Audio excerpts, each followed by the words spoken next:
Hello, Aquarius. Welcome to your weekly reading. Let's see what's in store for you. Aquarius. What does Aquarius need to know for the week? All right, theme. We have Golden Palace. Love that. That's always a great card to come up for the theme. And Stuck in the Mud, but I pulled it in reverse, and that's awesome because that makes sense with this. I'm going to keep it in the reverse. I'm definitely going to keep that in the reverse. Things are finally moving, all right? This is already kind of feeling similar to Capricorn in a way.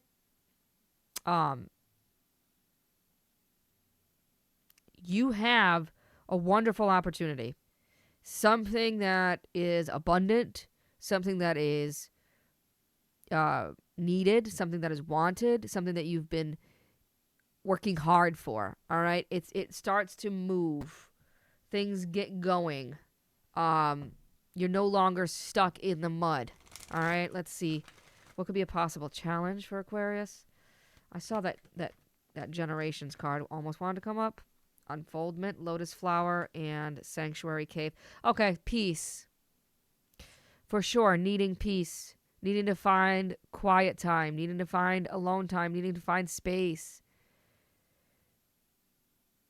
Focus on your sanctuary this week. Making sure that you take the time out to relax, to enjoy. What is your sacred space? Do you have a sacred space? Especially, I find that, we talk about having a physical sacred space all the time, but we don't talk about it enough when it comes to having a sacred space in the moment, right? When things get stressful and you're at work, it's not like you can run home and light some incense and sit in a lotus position and meditate. You can't do that, obviously. So what do you do in the moment? What are your skills? What are your techniques? Not skills, but what are your rituals? What are your techniques that you do in the moment to find peace and to find sanctuary? Because peace could be a challenge, which is interesting for that to come up when something beautiful is finally unfolding. When it comes to abundance, it's very abundant. I'm seeing that for sure. Let's see, for Aquarius.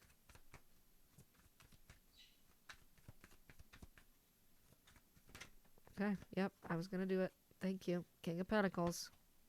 Hangman, yeah. Man, the High Priestess, she just keeps coming up for everybody. Oh, look at that.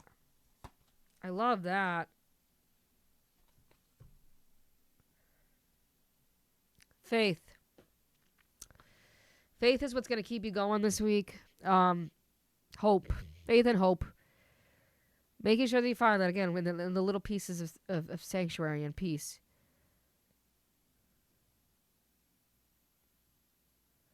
There's a financial situation that has been stuck. It has been stagnant. Stagnant energy moves. All right?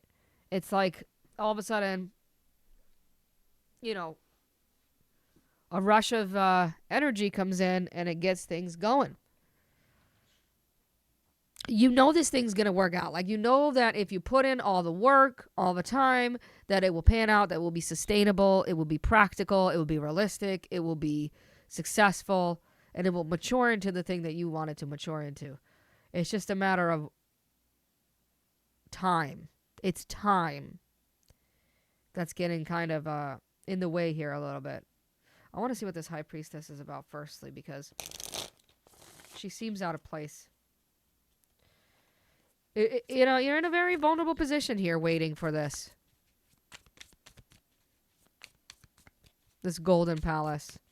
It's your idea of whatever a happily ever after is, right? But like in a long-term success.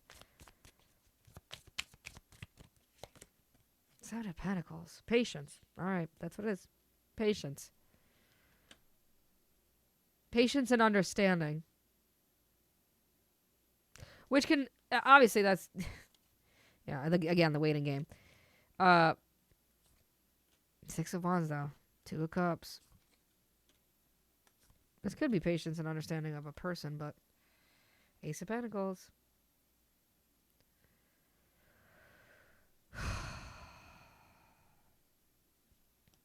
All right. Listen, Aquarius. At the end of the day, the cards are pretty much saying the same thing. Try not to think, oh no, Because you were starting to think like this was a nightmare. Like you were starting to think that this whole thing turned into a financial nightmare. And it could have affected or is affecting a relationship.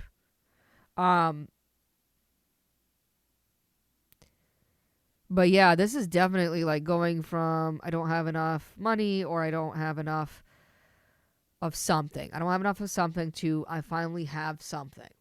And it's the waiting of it, the patience and the understanding, trying to understand spiritually what did it teach you. And I know that that's very annoying to hear when you're going through some real life problems, but you have to think about this. What did this teach you spiritually? What did this teach you about yourself? What did this teach you about peace? What did this teach you about space and time? On a deep, deep level, this taught you many things. Excuse me. And it taught you how to be in the in-between, right? It taught you how to handle being in the liminal space where nothing is happening. It taught you what to do with your time. Again, very, very similar to Capricorn's reading, like almost identical to Capricorn's reading. Last bits of advice here for Aquarius. But for you, this is literally like a new job or a financial new prospect. Let's say it that way, because you could be self-employed and it could be like finally you get that business deal to fall through, or you get that business permit, or like maybe that's what it is, right? Sometimes when you're like if you're opening a restaurant, there's so many rules and regulations and you got to wait on everybody. And yeah, so Aquarius, that's this one. Lay a solid foundation. And that's the thing, right? If it took so long, it's because you needed to lay the proper, solid, stable foundation. That's why the King of Pentacles is here. Like, sure, things got a little weird. You got scared. Maybe you felt a little alone, or you felt a little, abandoned by the universe. But at the end of the day, you learn what it means to get your hands dirty, to roll up your sleeves, and to sweat and cry and bleed your way through it. Do you understand what I'm saying? Like, you learn what hard work means. Look, I looked on the bottom of the deck, and Vulture Spirit, nothing is wasted. That's also the thing. It taught you how to be resourceful, okay? So go back to that. This is about lessons, and that's why the Hierophant is on the bottom of the deck.